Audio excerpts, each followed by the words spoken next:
I was banned from my sister's wedding. They said I'd ruin the mood, so I packed my silence and flew to Antigua with my fiancé. No drama, no fight, just distance. But while they toasted under chandeliers, the groom's financial empire started to collapse. Secrets surfaced. My name came up in federal files, and I said nothing. Because I had already said no 6 months earlier when no one listened. So when they called me bitter, jealous, unnecessary, they didn't know I was the one holding the missing piece. And I never had to raise my voice. I was sitting at the kitchen table, sunlight pouring through the windows like it always did around mid-morning when Olivia's name lit up my phone. I thought she was sending an update about the bachelorette weekend in Miami. Maybe another Pinterest board or a shoe pole. But the message was brief. Ice cold, surgical. Hey. Just a heads up. You're no longer in the bridal party. Julian and I decided to simplify the wedding party. We're keeping things light and positive. Hope you understand. That last line twisted in my chest. Hope you understand. I read it again slower this time. My hands felt suddenly too big, too clumsy to hold the phone. My coffee had gone lukewarm. No call, no conversation, just a heads up. Just 3 weeks ago, she and I had gone to that overpriced boutique in Capitol Hill. I'd watched her twirl in her third Vera Wang dress while I held up my phone to get the best angles for her Instagram stories. 2 months ago, I helped her organize the guest list in Mom's kitchen, trying to remember which cousin got divorced and who needed a vegan plate. I even designed her save-the-date cards. Now I wasn't even welcome to stand beside her. I didn't know what to say. Or feel. Just hollow. The next thing I did was instinct. I texted back. Got it. Thanks for letting me know. I watched the screen until the word scene appeared. That was the end of it. No apology, no love you anyway. Just silence. I dialed Mom. Straight to voicemail. Then I texted, did Olivia talk to you? 15 minutes passed, then the dots blinked. Finally a reply, yes. She told us last night, we're supporting her decisions, it's her big day. Try to understand, Maddie. There it was again. Try to understand. I wanted to scream. I walked around the apartment in slow, uneven circles. I opened drawers, closed them. Rearranged a stack of mail I'd already sorted. This wasn't just about a dress or a role. This was about being erased. Again. Olivia was the golden child. Always had been. When I got a full ride to University of Washington, they barely looked up from her dance recital. When I moved back to Seattle and got promoted to project manager, Mom asked if I could help Olivia design her wedding website instead. It had always been like this, my achievements, a footnote, hers, the headline. But this felt like the final underline. When Daniel walked in that evening, he immediately knew something was wrong. His face tensed the second he saw me on the couch, knees pulled up, arms wrapped around them like a child. Maddie, what happened? I handed him the phone. He read the message, brows pulling together. Are you serious? She cut you out like that? I nodded, trying to keep my voice steady. She wants a more positive vibe. Apparently, I don't qualify. He sat down beside me, pulled me into his chest. His warmth wrapped around me like a blanket. I'm so sorry, baby. That's not okay. None of this is okay. I felt the tightness in my throat again, but pushed the tears down. And Mom knew. Dad too. They didn't say anything, not even a warning. Daniel was quiet for a moment. Then he said, do you want to go to the wedding number? I mean, do you want to stay here in this? Let them define how you feel, how you spend your time. Or do you want to get away with me? Go somewhere that doesn't know their names. Somewhere peaceful.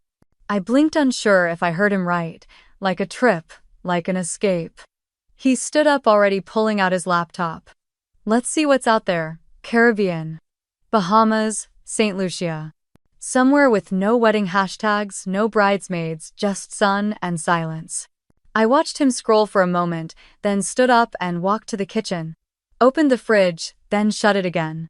I wasn't hungry. I wasn't even angry anymore. I was just tired. I walked back to him slowly. Can we leave this week? We can leave Friday. I'll make it happen. I nodded. I'm not running away. Number. You're reclaiming your time. Big difference. His voice was so steady, so certain. And in that moment, I realized he saw me. Really saw me. Not as someone's sister. Not as a side character, just Madison. I opened my phone again, stared at Olivia's text. The words still stung, but this time I didn't flinch. I opened a new message. This one to Mom and Dad. Hi. I'll be away for a while. Please respect my space. I need time to rest. I hit send before I could overthink it. Daniel turned to me. There's this private villa on the southern coast of Antigua. Ocean view. No neighbors. You wanted? I smiled. The smallest one, but it was real. Yes. Book it. That night, while he finalized the travel details, I packed a small suitcase. I chose swimsuits over formal wear. Books over makeup kits. Peace over pleasing. Outside the city buzzed and blinked, but inside our apartment I felt something I hadn't felt in weeks. Stillness. I wasn't going to the wedding. I wasn't going to smile for photos that would crop me out later. I wasn't going to toast to a love that had no room for me. I was going to the Caribbean. With the one person who hadn't once made me feel like a backup plan. And maybe, just maybe, I'd start remembering who I was before I started trying so hard to be what they wanted. Not their maid of honor. Not their problem. Just me. Madison Cole. Leaving the noise behind. At least for now. The morning air was unusually quiet, like even the city knew I needed a break. I sipped coffee on our balcony, watching the mist hang over the rooftops of Portland, softening the outlines of the buildings I'd seen every day for the past 10 years. Something about the silence felt like a pause between lives. I hadn't told anyone where I was going. No Instagram story. No group chat updates. I wasn't interested in being found. Daniel leaned against the doorframe, barefoot, hair still damp from the shower. He was holding his phone, squinting at the screen. I booked the villa. Private, right on the water. They even stock the fridge before you arrive. We fly out Friday early morning. Just 3 days from now. 3 days until white sand replaced pavement and ocean waves drowned out wedding speeches. I nodded and whispered, "Thank you." He smiled softly, then walked over and kissed the top of my head. "Let's pack light. We're not bringing them with us. Just you, me, and silence." I laughed under my breath, the first real sound of ease I'd made in days. That night, I sat at my desk and opened my laptop. The email cursor blinked in a blank draft for several minutes while I stared out the window at the night sky. To Mom and Dad, subject: I'll be away, I'm taking some time to rest. Please don't try to call. I'm okay. I just need space right now. That was all. No blame, no long explanations. I read it over twice, then hit send.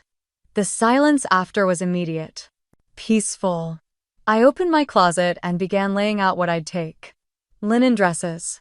A wide-brimmed hat. A paperback I'd never gotten around to reading. I packed one pair of heels, then changed my mind and put them back. I was halfway through folding a white sundress when Daniel walked in and held up 2 small bottles of sunscreen with a sheepish grin. "Do we need SPF 50 or SPF obsessed?" I smiled and pointed to both. "We'll need all the armor we can get." The rest of the week passed like a soft blur. I worked from home, finished up 2 final project deadlines, set my out-of-office reply with vague language, and avoided every phone call from extended family. Olivia didn't reach out again. Neither did Mom. Not even a forwarded link to the wedding livestream. By Thursday night, I was done packing. Daniel had made a playlist called Nothing But Blue and loaded it into our phones. He also printed our itinerary, complete with notes and circled restaurant names in Antigua.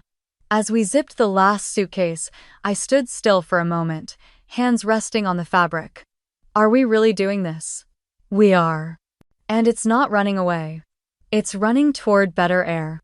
We got to the airport before sunrise. TSA was quiet. Even the Starbucks line was short. I kept waiting to feel guilt, but all I felt was relief. On the plane, Daniel took the window seat and reached for my hand as we taxied. "When was the last time you took a break for yourself?" I tilted my head. "Honestly, college spring break." And even then I was editing my thesis in the hotel room. Then this is overdue. As the plane lifted, I looked down at the faint outline of Portland's skyline fading under a blanket of morning fog. I didn't cry.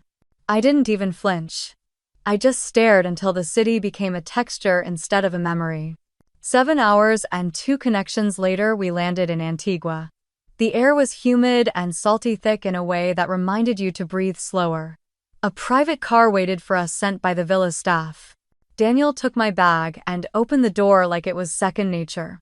I sank into the leather seat, feeling my shoulders drop as the city traffic gave way to palm trees and coastal breeze. When we arrived at the villa, it was almost sunset. The house sat on a low bluff overlooking the ocean. Modern but quiet. White walls, wood accents, open windows that let in the sound of waves. Inside, everything smelled like citrus and salt water. A bowl of tropical fruit waited on the kitchen island. The bedroom doors opened directly onto a shaded terrace. I walked out and saw the view. Endless blue, broken only by sunlight flickering on the water. No voices, no dresses, no toasts. Just the world as it was, unfiltered. Daniel wrapped his arms around me from behind. This place is for healing, Maddie. Not forgetting, not escaping, just healing. I leaned back into him. The warmth of his chest, the steadiness of his breath, the simple truth of his presence. We spent the first evening barefoot, eating pineapple and grilled fish with our fingers on the terrace. We didn't talk about the wedding. Not once. No mentions of Olivia. No questions about who replaced me as maid of honor.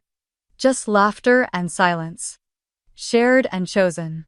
Later that night, as I stood under the outdoor shower, I let the water wash over my skin and thought about how pain clings when you try to hold it still.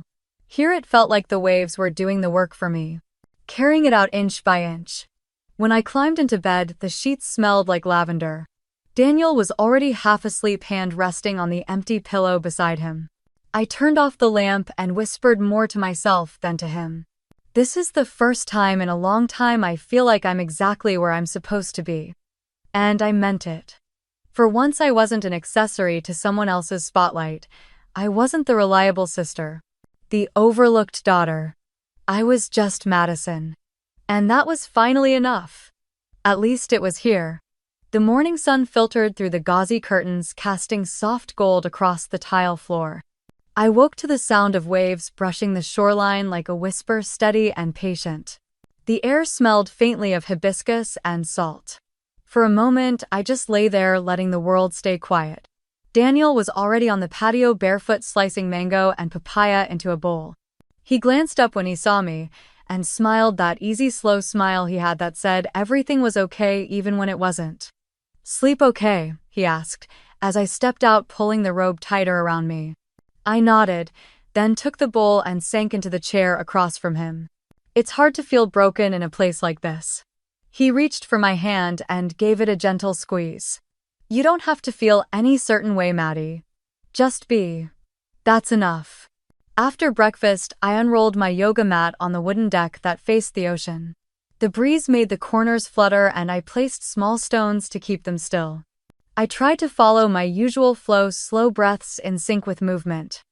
Sun salutations, cat-cow warrior too. But my shoulders felt tighter than usual, my chest heavier. The instructor's voice from the guided session in my earbuds said to focus on stillness, on letting go. I tried. I really tried. But halfway through a seated twist, I felt my throat close. It started as a flicker behind my eyes. Then a tremble in my hands. By the time I folded into child's pose, the tears had already started falling. Hot, silent, and sudden. I pulled the earbuds out and pressed my forehead to the mat. The fabric smelled of sunscreen and salt. I tried to breathe through it, but something cracked open inside. I didn't hear Daniel come up behind me, but I felt his presence before I saw his hand. He knelt beside me and simply held my fingers, not saying a word. I don't know why it still hurts, I finally whispered, my voice barely there. He didn't answer. He didn't have to. We stayed like that until the tears ran out. Later we walked barefoot along the shoreline, letting the waves wash over our ankles. The beach stretched endlessly untouched, the sand warm and soft beneath our feet. It should have been perfect. It was perfect. But my mind kept circling a memory I hadn't touched in years. I was 19. A sophomore at UC Santa Cruz. His name was Corey. He was in my econ class, always sat 2 rows ahead. Funny sharp, the kind of guy who made you feel like the only person in the room. He asked me to grab coffee one day, and before long we were spending every weekend wrapped up in each other. It was the first time I let myself fall for someone completely. I told Olivia about him during winter break, how he made me laugh, how he remembered the smallest things about me. She smiled too much when I showed her his photo. I didn't think much of it then. By spring he started pulling away. Shorter texts. Cancelled plans. I chalked it up to finals until I saw the tagged photo on Facebook. Him and Olivia at a concert, her head on his shoulder. The caption read, "New Beginnings." I had stared at that image like it was in another language. When I asked my parents, Mom just sighed and said, "Olivia didn't mean to hurt me. She'd been struggling with loneliness with confidence." Dad added that I should try to understand that Olivia was more sensitive than I was. I was 19 and gutted, and all I got was a lecture on empathy. Now walking through the Caribbean sun, with Daniel's hand in mine, that old sting returned like it never left. The wound had never fully closed. I just stopped looking at it. I stopped in the middle of the sand and stared at the horizon. "She always got away with it," I said, voice flat. Daniel paused beside me. "Who, Olivia?" Corey wasn't the only thing. "It's been like that since we were kids. She'd take and I'd be told to understand. To forgive." He let out a breath, looked out toward the water. "That's not forgiveness. That's surrender." I didn't respond because I didn't know how to explain the way love in my family came with conditions. That being the older sister meant being the stronger one, the quieter one. That keeping the peace often meant giving it away. Back at the villa, I curled up in the hammock on the patio. The breeze rocked me gently. I watched a gecko crawl along the white wall, its movements quick and certain. Daniel brought me iced tea and sat on the edge of the hammock, brushing a strand of hair from my cheek. "You don't have to protect their version of the story anymore," he said. I closed my eyes. What if they never see me clearly? What if they never wanted to? Then maybe it's time you stop waiting for them to. That night after dinner, we sat on the sand with a blanket wrapped around our shoulders. The stars were so clear it felt like we could reach up and grab one. I leaned into Daniel's side and let the sound of the ocean soften the ache in my chest. Even in paradise, grief finds its way in. But maybe here I could finally stop pretending it didn't exist. Maybe here I could let it burn out gently like the last flicker of a match, without anyone demanding I smile through the smoke. The sound of the tide came in slow and steady, like a breath that never ran out. I traced circles in the sand beside me with the tip of my finger, letting the grains sift and fall without purpose. Daniel was beside me, legs stretched long in front of him, a driftwood stick in one hand that he idly used to draw lines between seashells. He'd been quiet for a while, more than usual, and that meant something. When he finally spoke, it was like he'd been practicing the words. "I haven't told you everything about Julian." My head turned before I even thought about it. He didn't look at me. He was still watching the waves. "What do you mean?" He tapped the driftwood against a smooth white stone before tossing it back toward the dunes. "A few years ago, right after I left that corporate branding firm in Seattle, I freelanced with a startup called Verva. You probably don't remember the name. It burned out fast. They wanted to build a lifestyle app tied to crypto investing. Very flashy, very vague. Julian Harper was one of their secondary investors." I straightened up. "You worked with him?" "Not directly. I was on the design strategy team. Mostly product visuals and UX mapping. But I was in enough meetings to hear things. Like what," he glanced at me then, eyes steady. "Like how Julian wasn't as hands-off as he made himself seem. He had influence over key hires, demanded certain language in press kits, and constantly pushed for features that made the app look more like a gambling platform than a financial tool." I let that settle in the air. The name Obsidian Capital echoed in my memory like a warning bell. "Why didn't you ever tell me this?" He sighed, leaning back on his elbows. "At the time, I didn't think it mattered. Verva was a disaster, and I figured Julian was just another overconfident VC. But then after we moved in together, I started hearing more. Little things. Rumors. Quiet conversations at tech events. A designer friend told me Obsidian's audit reports were always late. Another guy said the numbers in their pitch decks never added up. I pulled the blanket tighter around my legs. So you knew. Or at least suspected. He nodded slowly. I didn't have proof. And I didn't want to be the guy who sounded like he was trying to trash your sister's fiancé just because I didn't like the way he talked on CNBC. I looked down at my hands at the thin silver ring on my right middle finger, the one Daniel had given me last Christmas. A quiet circle. No diamonds. No grand gestures. Just steady presence. I told my parents, that something felt wrong about Julian, that the way he talked about money didn't sit right with me. That he was all smoke and shine and buzzwords. They said I was jealous, that I was always trying to compete with Olivia, that I didn't like anyone getting more attention than me. My voice cracked at the end. I didn't mean for it to. Daniel reached for my hand. You weren't jealous, you were aware. I blinked hard, swallowing the knot rising in my throat. Why do they never believe me? Because believing you would mean seeing Olivia as imperfect, and they built too much of their hope on her being flawless. The silence stretched between us. The stars above us didn't care, they just kept shining. I wanted to scream, but there was nowhere for the sound to go. I wanted to ask him why he let me walk into family dinners, wedding planning, calls, group chats full of praise for Julian without saying a word. I wanted to ask if he trusted me enough to carry the weight with me. But instead I said something softer. Did you think I'd be angry? He looked down, thumb brushing over my knuckles. I thought you'd feel betrayed. That I kept quiet to protect myself. I didn't want to add more distance between you and your family. I thought staying silent was the kinder thing. I stared at him. Silence never protected me, Daniel. It just made me easier to erase. His jaw tightened slightly. Not in anger, in guilt. I'm sorry. I nodded once. It wasn't forgiveness yet, just acknowledgement. Back in the villa, I stood barefoot at the edge of the infinity pool, staring at the reflection of the moon on the surface. I remembered the way my mother had laughed when Julian made a toast at our last Thanksgiving, how my father clapped him on the back like he'd always belonged. I remembered the way I had sat there, wineglass untouched, smiling with tight lips while everyone talked about how lucky Olivia was. How brilliant Julian was. How this wedding was going to be the event of the year. And now I stood an ocean away with only the sound of cicadas and my own thoughts. I whispered into the night. I saw it. I saw it coming. And they made me feel crazy for it. Daniel came up behind me and wrapped his arms around my waist. You weren't crazy. You were the only one paying attention. I leaned back into him, letting the warmth of his chest press against my spine. So what now? Now he kissed the side of my temple. Now we stay here. We breathe. We wait.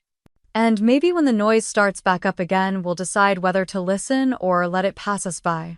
I didn't answer right away. The waves kept crashing in the distance, soft but certain.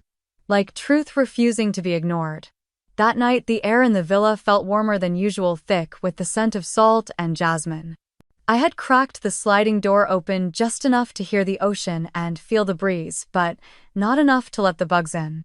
The sheets beneath me were cool, the ceiling fans spinning in a slow rhythm, and Daniel was already breathing deep beside me. Still, I couldn't sleep.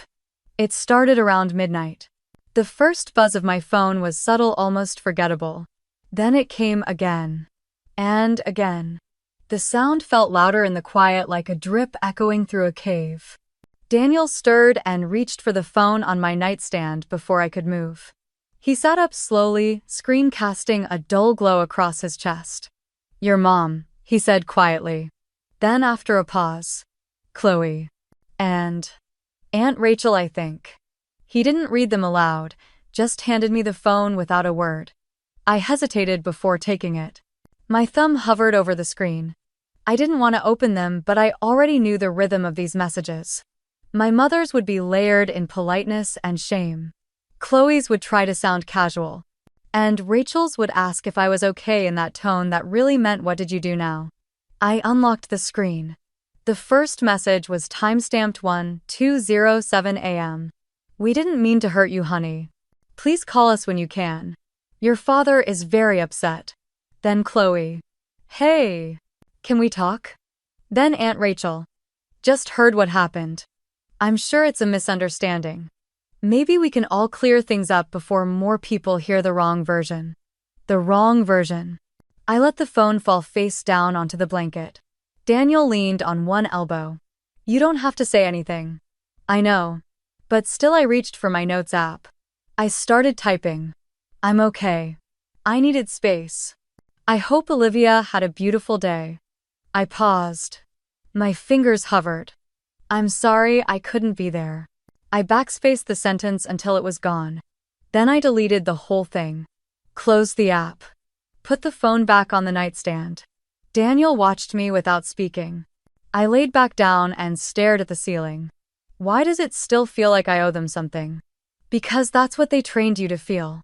That your worth is in how well you hold everything together. How quickly you forgive. How quietly you disappear. I didn't respond. He was right, but hearing it out loud made the ache sharper. He reached over and tucked a strand of hair behind my ear. You're not their keeper, Mads. You're not the one who broke it. You don't have to fix it. I let my eyes close. The buzzing started again. More messages. More silence. By the third night in Antigua, the rhythm had changed. My body was beginning to relax in a way it hadn't in years. I didn't startle at every sound. I didn't reach for my phone first thing in the morning. I let Daniel order breakfast without needing to approve the choice. I sat on the patio in his t-shirt legs curled up beneath me watching the sea move. Still the phone buzzed again. This time he didn't even check it. Just placed his hand gently over mine. You can turn it off. I can, I whispered. I didn't. Instead, I opened the messaging app, scrolled through everything and archived every thread. Not deleted. Just set aside. Like closing a drawer I no longer needed to search through. We went for a walk after lunch. The sun was high but softened by a veil of passing clouds. The sand was warm but not hot. I could feel each grain between my toes grounding me. Daniel carried our sandals in one hand and reached for mine with the other. You feel different today, he said softly. Lighter, he agreed. But also like you finally put something down. I smiled faintly, kicking at a line of seafoam. They still haven't admitted anything, you know. Not one word about the wedding fund. Not one word about Olivia's behavior, just noise. He stopped walking and turned toward me. What do you think they want? I shrugged. To say they tried. To make it about me being dramatic again. To flip it back into some story where I'm the one who made everything hard. Then let them write their story. And you don't have to be in it. His words hung there soft and firm. That night, I sat at the vanity brushing out my hair when another message lit up the screen. From Chloe. Can we at least talk? I didn't open it. Instead, I looked at my own reflection. Not the makeup. Not the polished version. Just me. Eyes a little tired, lips pressed in something between sorrow and strength. I turned the phone over again, and I whispered into the quiet room. Not tonight. Maybe not ever. The first alert came not from my phone, but from Daniel's brass. A soft chime around 6 in the morning. I barely stirred, still tangled in sheets and half asleep, but I saw the glow on his face as he sat up, brow furrowed. He said nothing, at first only stared. Then he reached over, handed me the phone. Julian's name was everywhere. Obsidian Capital under SEC investigation for fraud allegations. That was the headline, but the text was worse. Terms like false valuation, investor misrepresentation, unauthorized shell transfers, and insider tips jumped off the screen in harsh black and white. The article was already being picked up by national outlets. The company's accounts were reportedly frozen. Julian hadn't commented yet. Daniel looked at me, his voice careful. This wasn't Reddit gossip anymore. This was federal. I sat up slowly, pulling the covers around me. The sea breeze pushed through the open glass doors. For a second, I thought about closing them. But I didn't. He opened his laptop, pulled up an email from Chloe marked urgent. She wrote that something strange had happened the night of the rehearsal dinner. One of Julian's old college friends, now a finance guy in Austin, got tipsy and started telling a story that sounded like a confession in disguise. He'd said loud enough for at least 3 people to hear that Obsidian was on the edge last year. Apparently, it took some creative reshuffling and an anonymous investor bailout to keep them from sinking. Chloe had overheard every word. So had Olivia. Chloe said she saw Olivia drag Julian into the wine cellar after the last guest left. She wasn't yelling. Just asking. Was it true? Was the prenup still valid? Was the house they just closed on in both their names? Julian snapped. Shouted that she was paranoid. That this is what happens when people without vision try to ask questions they don't understand. Then he threw a wine glass against the floor. And Olivia walked out. Alone. She left the mansion, took a rideshare to my parents' house, and locked herself in the old guest room. That was 3 days ago. She hadn't spoken to Julian since. I reached for my phone wondering if she'd messaged me. She hadn't. But someone else had. My mother. The message was short, almost clinical. Please do not engage with the press. We need to protect the family's image. It's important to stay neutral. Neutral. As if our family name were a stock price she didn't want to see drop. I turned the phone toward Daniel. He read it, handed it back without a word. A second later, another message came through. This time from my Aunt Linda. Then from Chloe's mom. Then my father. They all said variations of the same thing. Let's stay calm. Don't say anything. This will pass if we keep quiet. No one asked how I was doing. No one mentioned Olivia. Only my reputation. Their embarrassment. The way people were now looking at our last name with raised eyebrows and sideways glances. I dropped the phone onto the bed and reached for my tablet. I opened the Notes app and began typing. You told me I was overreacting. You said I was jealous. That I didn't want Olivia to be happy. That Julian was complex, not deceptive. I told you something felt wrong. I begged you to look closer. But you looked at me instead. With pity, with judgment, with silence. You didn't want truth, you wanted peace. Even if it was fake. Now it's real. Now the whole world sees it. I paused. Then typed one last line. Don't worry, I won't say a word. I never needed to. I stared at the screen for a moment before closing the app and setting the tablet down. I didn't save the note. I didn't need to. The truth didn't require backup. Daniel poured me coffee without saying a word, then sat beside me. The wind rustled the curtains. Far below, a couple was walking barefoot along the beach laughing. Their laughter didn't reach our balcony, but I watched their silhouettes. By mid-afternoon, Julian was trending on every social media platform. Obsidian's website had gone offline. Olivia still hadn't made a public statement, but Chloe messaged again. She said Olivia was refusing all contact with Julian and was considering moving back home permanently, at least until things settled. That same day, my mother called. I let it ring out. She tried again. This time she left a voicemail. Madison, you need to be careful. Whatever's happening between them, it's not our place to stir things up. This family has always held its head high. Please don't jeopardize that. Olivia is fragile right now. Don't add fuel to the fire. I played the message twice. Not because I needed to hear it, but because I needed to be certain. She wasn't worried about Olivia's safety. She was worried about the photos. The donors. The next fundraiser. That night I dreamed about sandcastles. Grand ones, delicate towers and bridges and arched gates. They looked perfect from far away, but when the tide came in, none of them held. Not one. And somehow I wasn't sad. I stood back and watched as the water rose higher. As the foam slipped in and pulled the foundations apart, no one screamed. No one tried to save it. Maybe they knew somewhere deep down it was always meant to fall. The night air in Antigua clung to my skin like silk warmed by sunlight. Daniel and I sat on the veranda, each of us holding a glass of wine, listening to the sounds of waves brushing the shore and distant music drifting from another villa. I hadn't spoken much since the message from my mother. My mind kept circling the same memory, one I hadn't touched in years. I told him quietly, like confessing a dream, how I was 13 the first time I realized I wasn't seen the same way Olivia was.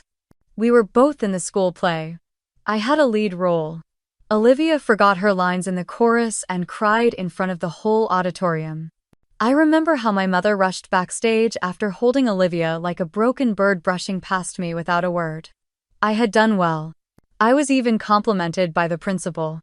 But no one brought me flowers. No one even clapped extra hard. I was expected to shine. Olivia was praised for simply surviving it. Daniel didn't interrupt. He just let me speak. It felt unfamiliar and terrifying to unravel all that history out loud. He waited until I fell quiet, then reached over and placed his hand gently over mine. Being strong doesn't mean you have to carry everyone. He said it simply, like it was obvious. It made me want to cry again. Later that evening, I told him something I hadn't planned to. It came out like a secret escaping before I could catch it. 6 months ago, I had been asked to review a potential funding deal through my firm. Obsidian Capital was one of the interested investors. Julian's name was buried on page 12 of the pitch deck. I recognized it immediately. Something about the way he was described didn't sit right. I flagged the proposal, documented my concerns, and ultimately declined to sign off. It hadn't felt monumental at the time. Just instinct. A whisper in the back of my head that said no. But now, seeing the unraveling scandals, the half-truths emerging into daylight, I understood how important that hesitation might have been. Daniel leaned forward, brows raised. "Do you still have a copy of that file?" I nodded. It was in my cloud storage, buried under project folders and past due diligence reports. I hadn't looked at it since. But the thought of it now felt different, like holding a spark in your hand before the storm breaks. "You might have more power in this than you think," he said. I stared out at the dark ocean beyond us, the black water hiding the coral reefs and stingrays underneath. Power wasn't something I ever felt I had around my family. Around Olivia. Around my parents' unspoken expectations. I was the responsible one. The sturdy one. The quiet storm. My childhood had been a series of small sacrifices applauded only when done silently. I helped Olivia with her math homework, even though she called me boring. I lent her my favorite sweater for her first date, which she never returned. I kept secrets for our mother. I kept peace for our father. I swallowed resentment like vitamins and wore duty like perfume. And still, when I expressed concern about Julian months before this scandal, my parents called it jealousy. My mother told me I needed to work on being happy for my sister. That her happiness was part of our family's strength. My father reminded me that being skeptical wasn't the same as being smart. That I should try trusting people more. I had smiled through that conversation and cried in the car alone. Now, with the truth crawling out of the cracks, I wondered if they remembered those words. If they had the capacity to feel remorse. Daniel refilled my glass, but I only held it. I wasn't ready to toast to anything yet. "Do you think Olivia believed him all the way?" I asked. "I think she believed what she needed to believe," he said. "That's how some people survive." I thought about that. About the stories we tell ourselves to keep the facade intact. Maybe Olivia had told herself Julian was misunderstood. Ambitious, but loyal. Maybe she wanted so badly to be loved, to be envied, to be chosen, that she ignored the cracks in his narrative. Maybe she still would if the entire thing hadn't started to collapse. The silence stretched, but it didn't feel empty. I got up and walked barefoot across the stone floor of the villa, stopping at the wide-open window that looked out to the sea. The wind smelled like salt and frangipani. In the distance, lightning flickered like a pulse across the sky. Daniel came up behind me, resting his chin on my shoulder. "What do you want to do with that document?" I didn't know yet. Part of me wanted to email it anonymously to the press. Another part wanted to send it to my parents with a single line, "Still think I was overreacting." But deeper still, the part I hadn't fully faced wanted something quieter. Not revenge. Not a spectacle. Just to be seen as someone who wasn't bitter or jealous or dramatic. Someone who was right all along. I turned to Daniel, unsure of my own answer. "Let me think about it," I said. "Take your time. Just know you don't have to carry their denial anymore." I smiled softly. The waves were louder now, crashing closer. The tide was rising, but I didn't feel like running from it. For the first time in years, I felt like I was choosing myself. Under the orange hush of a Caribbean sunset, I sat cross-legged on the wooden deck outside our villa facing the water. The breeze brushed gently over my arms, warm and salted, and the sound of the tide filled the silence between my thoughts. I tried to focus on my breath in and out, slow and steady. The waves moved like they had for centuries, unaware and uninterested in human failures. I had told myself this trip was for healing, but I had barely touched the hurt. I hadn't really been alone with my own heart in years. But here there was no noise to hide behind. No boardroom calls, no Olivia stomping through the apartment in tears. No parents steering conversations into guilt-laced traps. Just me. My eyes closed slowly and I saw her face again. Olivia. Not screaming, not smug, just blank.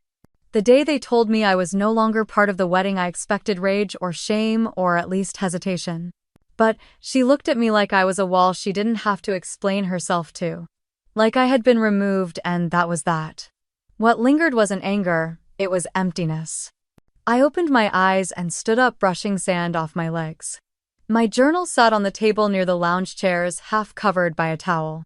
I picked it up, flipped to a clean page, and wrote slowly. Forgiveness is setting yourself free. It's not about reopening what tried to kill you. It's not about rebuilding, it's about release. I paused, pen in midair. Forgiveness is not a reunion. It's a boundary. I underlined the last sentence. Inside, Daniel was making tea. He looked over as I walked in, his eyes landing softly on me like they always did when he sensed something stirring inside me.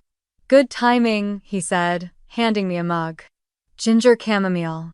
I took it and let the steam rise into my face. Did you ever feel like you were never allowed to be angry? I asked. He gave a soft huff, sat beside me.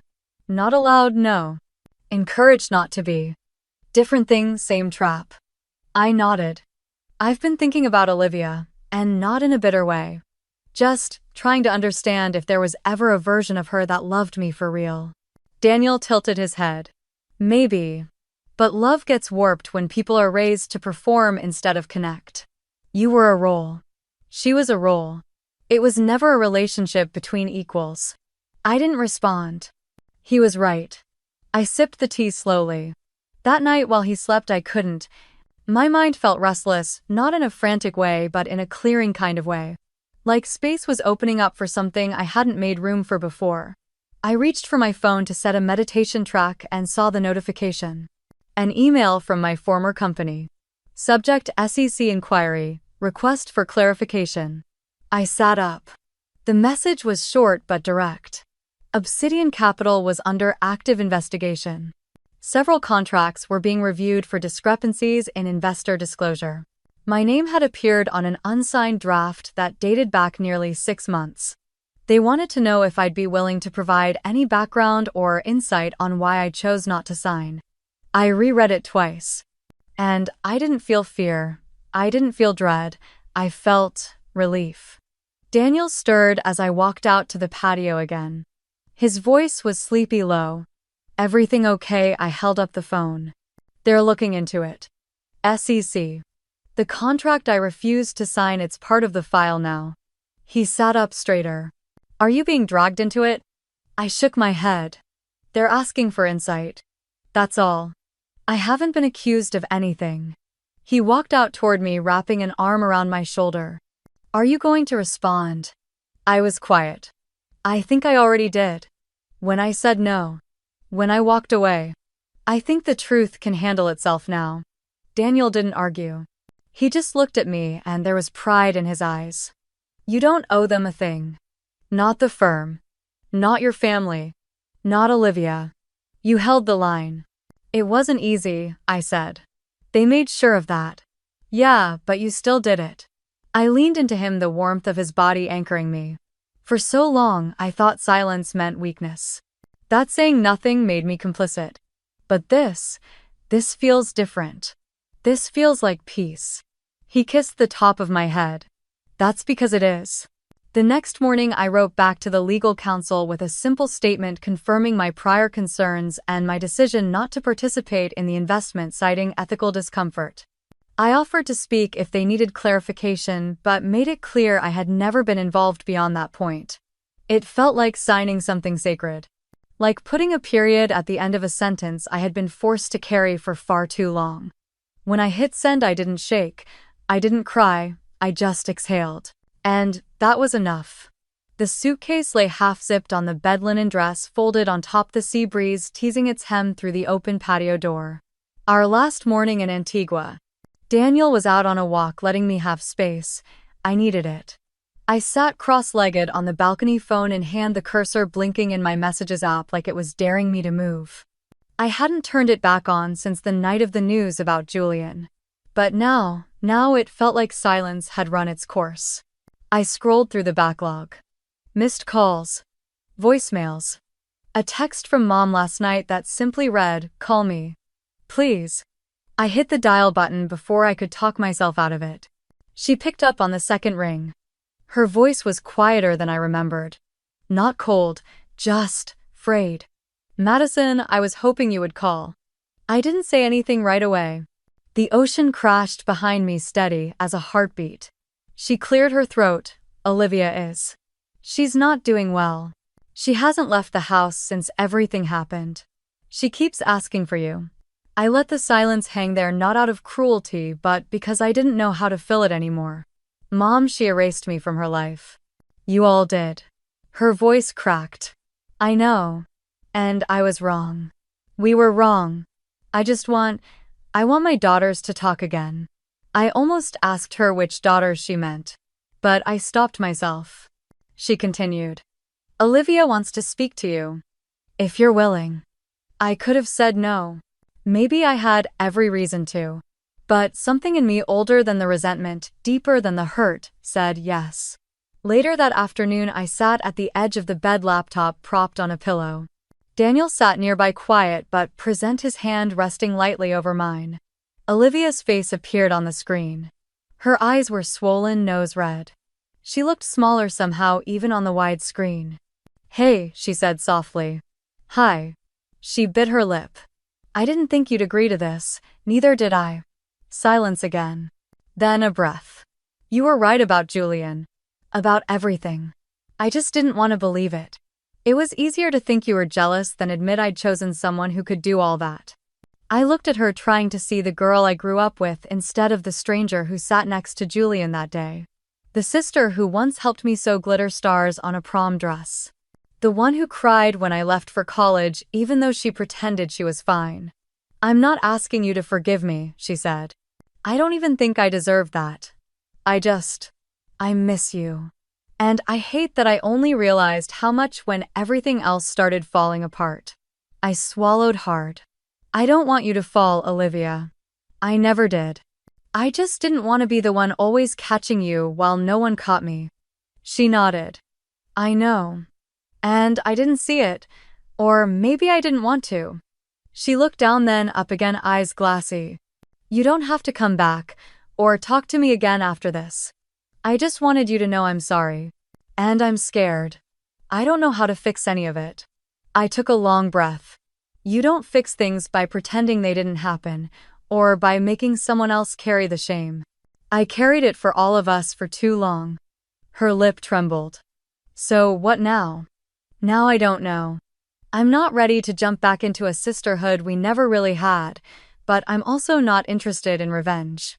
I paused, then added, "I don't want to be the girl erased from the frame anymore. That's all." Olivia nodded, tears streaming now, but she didn't wipe them. She just let them fall. "That's fair." Daniel squeezed my hand gently, a grounding presence. After we ended the call, I just sat there watching the sea darken under the shifting clouds. Daniel turned to me, smiling softly.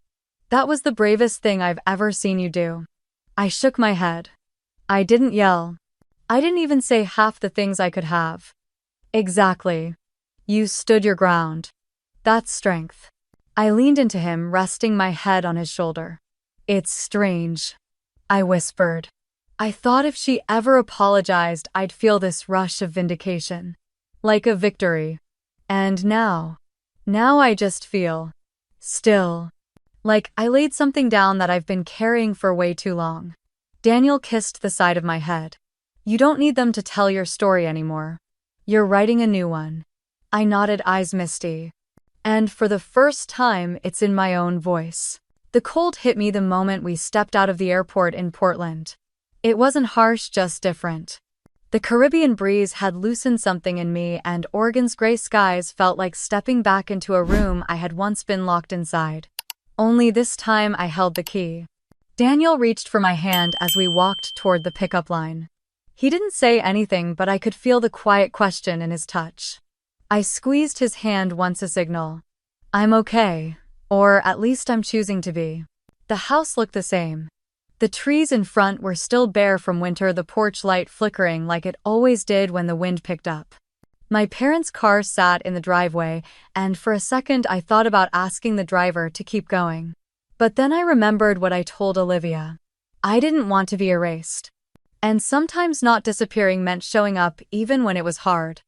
Mom opened the door before I even knocked. Her smile was too quick, too practiced, like she had rehearsed it in the mirror. Madison, come in. It's cold out. Inside, the living room looked untouched. Same framed family photos on the mantel, same beige throw blanket folded over the couch. I noticed the photo from Olivia's engagement party was still there. I didn't comment. Dad came around the corner. His hair had thinned more than I remembered. He walked toward me with slow steps, like he was giving me time to flinch. I'm glad you're home, Maddie. I didn't correct him. I just nodded. Dinner was already set.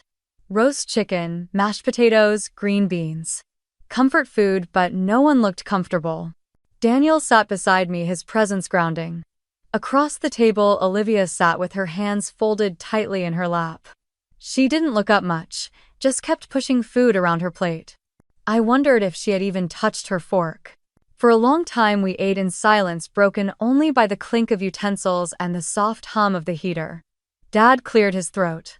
I guess I'll go first. He put down his fork, looking straight at me. I should have spoken up. Years ago.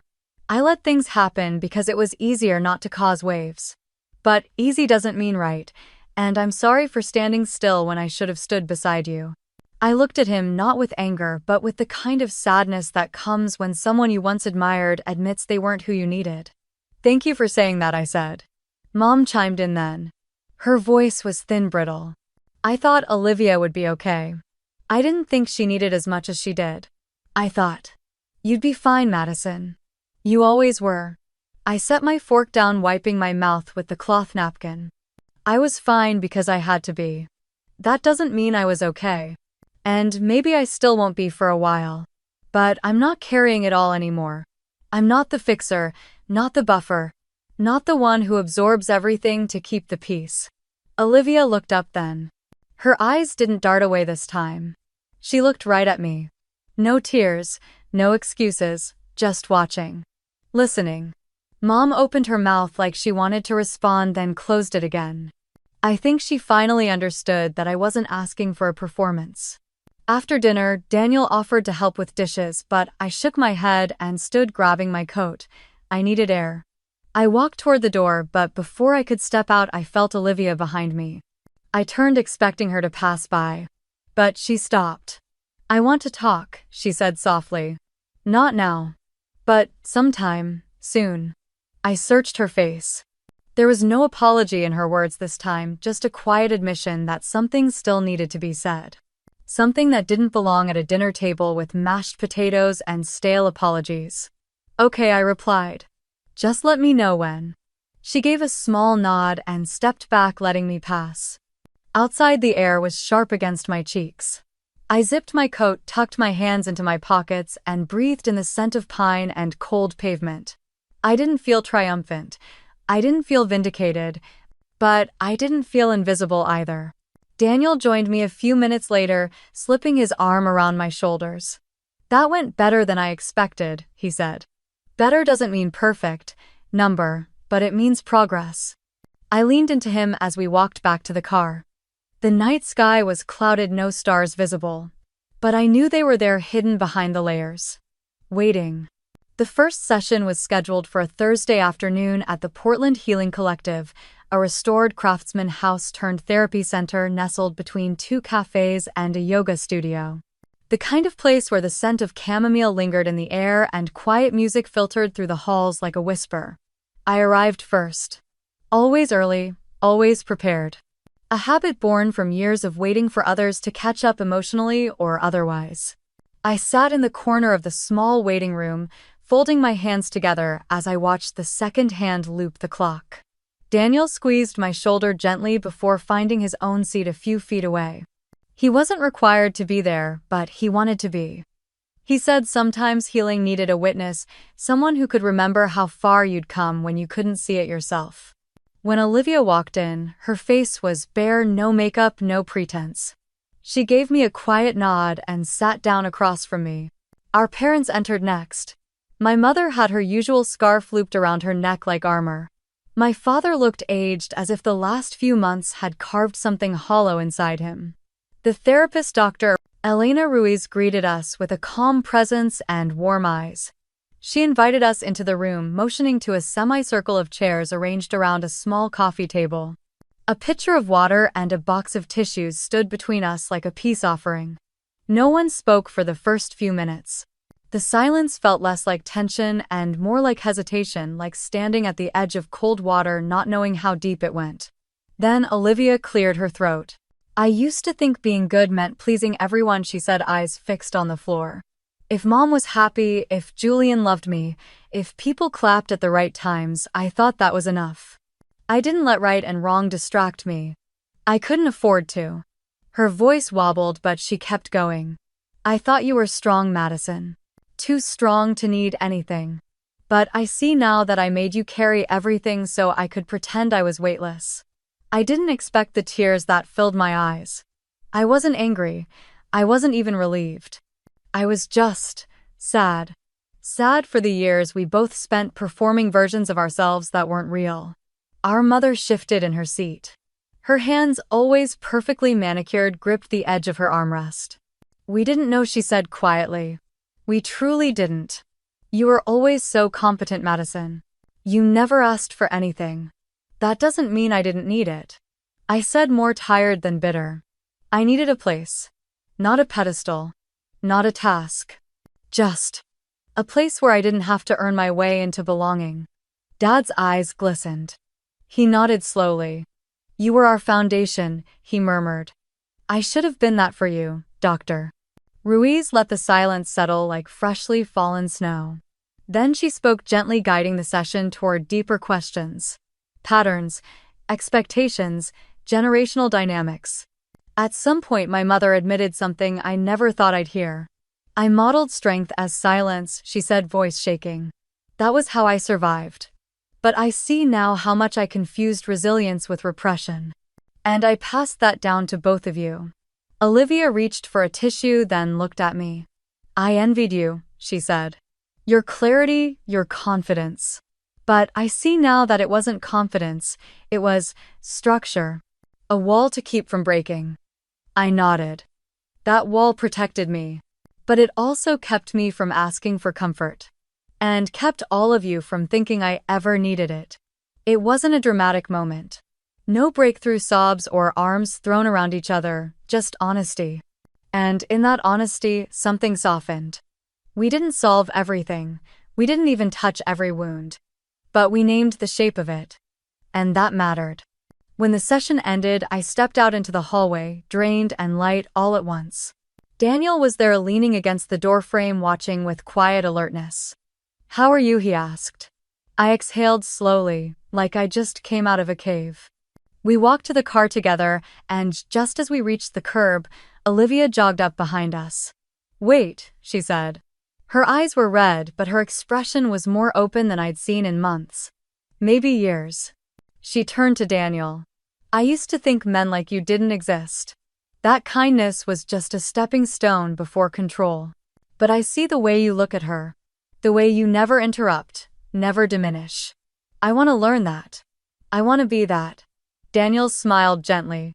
"It's not magic," he said. "It's just paying attention." Olivia turned back to me. "I'm sorry for everything, for letting you get erased. For not noticing when you started fading." I paused, then reached out and touched her hand lightly. "I'm not fading anymore. Later that evening, I sat on the porch of my apartment with a blanket wrapped around my legs and a cup of tea cooling beside me. The sky had cleared, stars sharp against the velvet dark. My phone buzzed, a text from Mom. "Thank you for showing up today. I know we have work to do, but I'm ready now." Then another from Dad.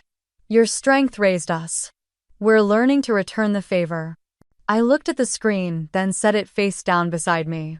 For years, I wanted them to change so I could heal. But tonight, for the first time, I realized I could heal regardless. The light from the street lamp pooled onto the steps. Daniel came out, draped a second blanket around my shoulders, and sat beside me without a word. We watched the stars in silence. And for the first time, I felt like one of them. Not the brightest, not the loudest, but no longer hidden behind clouds, just quietly, finally seen. The grocery bags were already unpacked, the dining table set, and the scent of roasted rosemary turkey drifted from the kitchen as I stepped back to look around my apartment. It was the first time I had ever hosted Thanksgiving. Not just cooked or contributed, but truly hosted. My name was on the invitation. The guest list was mine, the seating chart was mine. Daniel stood at the stove, carefully basting the turkey with a quiet focus that somehow made the entire apartment feel warmer. He wore the apron Chloe had given him last Christmas, the one with the cartoon pumpkin that said feast mode. Every time he moved, the fabric swayed like it had finally found its place. I turned to the living room just in time to see Chloe and Maya step through the door, arms full of flowers and wine. "We brought sunflowers." Chloe grinned, "because they always look toward the light. Like you." Maya elbowed her and added, "And Pinot Noir, because no family dinner is complete without a little fermented honesty." I laughed and hugged them both. The kind of laugh that felt like it belonged here, not borrowed or polite. Not long after, the knock at the door was slower, hesitant. I opened it to see Olivia holding a pie tin, her fingers smudged with cinnamon. Behind her were our parents carrying a casserole dish and a bottle of sparkling cider. "Homemade apple pie," Olivia said, her voice quiet but steady. "First time I've ever made one without help." I took the pie, stepped aside, and let them in. No formal welcome. No speeches, just space. Dinner was easy, uncomplicated. We passed dishes, clinked glasses, and made jokes about how Daniel should quit software and open a restaurant. No one mentioned the past. No one offered explanations or apologies. The silence between us wasn't weighted anymore. It simply rested. Olivia complimented Maya's cranberry sauce. My mom asked Chloe about her nonprofit's latest project. My dad helped Daniel carve the turkey with the kind of coordination only two perfectionists could achieve. And I sat at the head of the table. Not at the far end, not near the kitchen, not scribbled in as an afterthought. There, between old roots and new branches, I didn't feel like a guest at my own life. After dessert, we moved into the living room. The pie was gone. The wine bottle empty. My mom leaned back on the couch, her hand resting gently on Olivia's. My dad sat beside Daniel, discussing hiking trails near Mount Hood. Chloe and Maya flipped through a photo book I'd left out on the coffee table. Then Olivia turned to me. "Can I say something?" Everyone quieted. "I used to think the world owed me a spotlight," she said. "I chased applause like it could fill me. But that spotlight came with shadows. And I cast mine on you, Maddie. I see that now." "You don't owe me anything," I replied, "but thank you." She nodded, then looked at Daniel. "I'm learning what healthy looks like, what real love sounds like. And it doesn't echo. It holds." Daniel gave her a small smile, then looked at me. We sat in silence for a moment. Not awkward, just full. Then I stood. "I want to tell a story," I said. Everyone turned to listen. Not long ago, I was told I wasn't welcome at my own sister's wedding. So I bought a plane ticket. Not to escape, but to choose joy. I went to the Caribbean with the man I love, and while the wedding unraveled, so did everything that had been false in our family. And what was true? It stayed. No one interrupted. "I lost a seat at someone else's table," I continued. "But I built my own. And you're all sitting at it now." The air shifted, not heavy, not dramatic, just real. My mom reached over and placed her hand on mine. We didn't speak. We didn't need to. Later, after everyone had gone and the dishes were drying on the rack, I curled up on the couch with Daniel the pie tin empty beside us. You did it, he whispered. I didn't do it alone. No, he said. But you were the first to stop pretending. The window reflected our shadows against the soft lamp glow. Two figures side by side. Not a spotlight, not a stage. Just life. And for the first time, my story didn't end in exile or silence. It ended with a full table. With names remembered. With seats offered not earned. I didn't get revenge. I got restoration. And maybe in the end, that's the real victory. Have you ever had to draw a line to protect yourself, to rebuild something healthier, even if it meant walking away from what broke you? If you have, share your story in the comments. I'd love to hear how you found your way back home.